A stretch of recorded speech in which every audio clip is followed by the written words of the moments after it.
Posted by you/Ghosty Puffs. Guy stalked us on a bike. So I have been listening to a lot of these stories on YouTube and they inspired me to share a story of my own. I tried to keep it short. Also, please excuse any small mistakes as English is my second language. I am a girl, and at the time this story took place I was 14 or so. My best friend's mom bought a vacation home in a small Greek town and invited our family to visit. It was so small, that even though they lived at the edge of it, it only took about 15 minutes to reach the center and the beach. Another important thing, we went there late spring, which is off season, so it was already hot out but there were no tourists. As we all got settled, me and my friend R were very excited to check out the beach. We decided to just walk there in our swimsuits but both covered ourselves with these light, half-transparent, long scarves.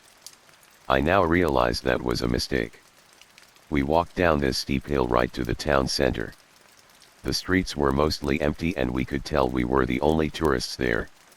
I caught a couple of glances and realized how weird we looked because they were still wearing warmer clothing. There was this one guy with a red bike who looked a few years older than us. He would not break eye contact as we passed. He gave me the creeps immediately and R agreed, so we hurried to the beach. We managed to lose him briefly when we reached it. My friend tried to laugh it off and began to get ready to try the water. I stopped her and screamed, "Look!" There he was, standing with his bike 50 meters or so down the shore, pretending look at the sea. I saw him snapping pictures of my friend. I was honestly creeped out by now, but R would not take it seriously. She told me to just get in the water and ignore him. I was about to, but as I did that he began talking to someone on the phone and walked in our direction. We decided to just book it. We gathered our stuff and began walking very quickly away. But then he got on his bike and pedaled after us, catching up. He was saying something at us but I could not hear nor understand. We were running fast. My friend started laughing, something she does when she is nervous. We climbed this rocky hill that I knew he would not be able to bike up. We actually had to climb over a brick fence to get there and felt reasonably safe until I saw him walking up the hill with his bike beside him. I didn't know what to do at this point. R was 2 years younger than me, so I felt that it was my responsibility to keep her safe. I calmed down and instead became annoyed. We decided to change our strategy and confront this guy. We walked in his direction and he said something in Greek, I assume. He saw that it is not working, so he tried talking in broken Russian. We replied in English that he needs to leave us alone and that we do not understand him, all while power walking towards him. I think it caught him off guard and he sped off. Our mood was ruined and we just decided to walk back up the hill home. But it was not the last time we have seen of the guy. He tried to follow us home on his bike but we ran between random streets, so he lost us. We learned from our mistakes. All our other trips to the beach we would go fully clothed and bring a male friend along. We still saw him a couple of times with his phone out like before, but I guess he did not come close to us because of our friend. Posted by you/Smithjavozone. It could have been worse. Hello, everyone. This is my first official post on Reddit. I have lurked around on the site for years. I can't tell a short story to save my life, my apologies in advance. This story isn't as nefarious as some of the stories in this category, but nevertheless, it left me with a general feeling of anxiety after thinking about a few small details that will become apparent later. There are a couple of pieces of information that are important. I will preface the story with them here. First, I am a female. This story took place when my friend and I were both 14 years old. We were living in a very small town that doesn't have much to do after 8 p.m. when the strip mall would close for the night. My best friend and I have known each other since we were in kindergarten. Misty, using a fake name by her request, literally walked up to me in the classroom, threw her arms around me from behind and gave me a huge hug while introducing herself. Since then we have always been there for each other. She moved to a different state but moved back 10 years later. Even that distance and lack of communication at the time didn't break the bond we have. We kept in contact the best way we could through MySpace. Misty has always said that she attracts less than savory people. She has joked many times that I am the most normal person in her life.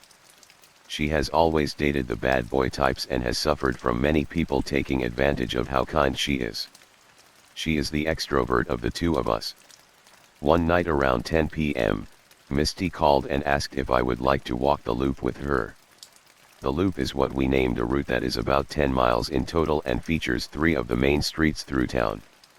I agreed since I didn't have anything else to do that night. At the time, cell phones weren't as common as one would think. I had a flip phone.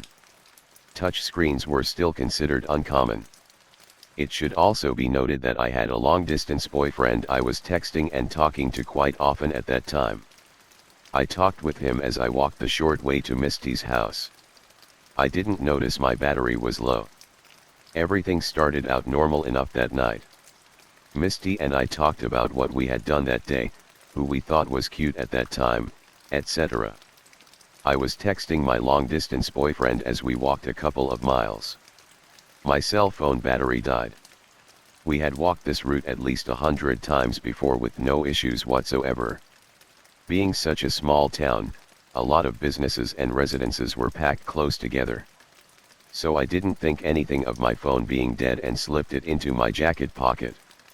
To be honest, the only thing I remember feeling anxious about was whether or not my boyfriend would be upset that I stopped texting him without telling him goodnight first.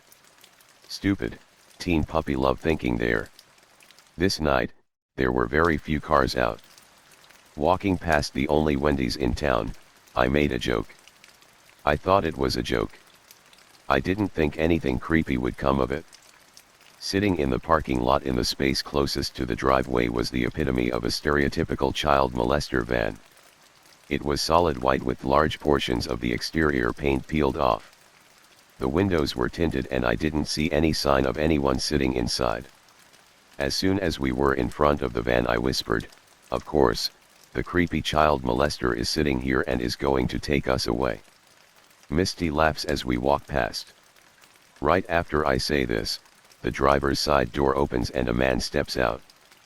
He is wearing dirty blue jeans, a brown jacket that is torn in several places and a hat that hides some of his facial features. There was what looked like a stain on his chin but now I am almost certain was a cut or abrasion of some sort. I keep walking as I hear him say something. I turn to find my best friend standing a few feet away but talking to him. He asks, "Can you tell me where Denny's is?" Red flags wave in front of my face. First, he is sitting in the parking lot of a restaurant.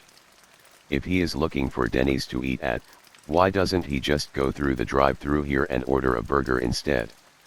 Secondly, there is literally a sign across the street that displays the logo for Denny's and has an arrow pointing to the on-ramp to the highway that would take him to Denny's in about 2 minutes. Thirdly, the van has local plates. I do the first thing I think of and remove my dead cell phone from my pocket. I flip it open, raise it to my ear and start talking as if someone has just called me.